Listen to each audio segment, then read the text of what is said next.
Fucked up, smelling like that bourbon, and I end up alone. I'm not certain. Yeah, the girls impolite in the club every night. That's how it goes when you Hollywood perfect. Hollywood perfect. 我在11月10号的时候买了一台 Air 2，一开始没有什么觉得奇怪的地方，只是觉得它的声音和我之前评测的那款好像有点不一样。后来我就上网找了其他 Air 2的影片，发现我的声音确实有点奇怪。这是别人做噪音测试的影片。Now we're going to do a rapid ascent and then a rapid descent.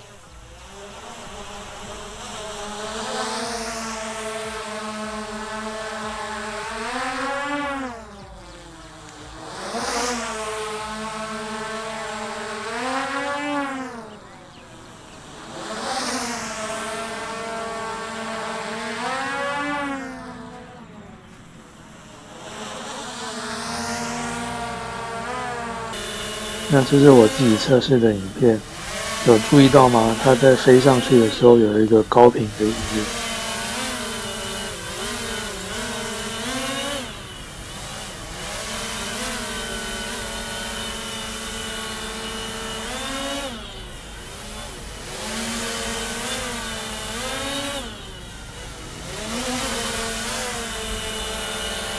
后来我联系到大疆的客服，跟他说明了我飞机的一些问题，他也跟我说我可以直接把飞机寄回去给他们检查。我提供了一些我的相关资料，包括飞机的序号，还有我收件人的地址联络方式。最后他说大约6天内就可以处理完毕。接着我就收到一封引导寄回的 mail， 那我就照着上面的说明，把机器包装好之后，当天下午就把它寄出了。隔了2天，我就收到了一封DJI 收货的通知，表示我的货他们已经收到了。经过1个工作日以后，我又收到了报价单。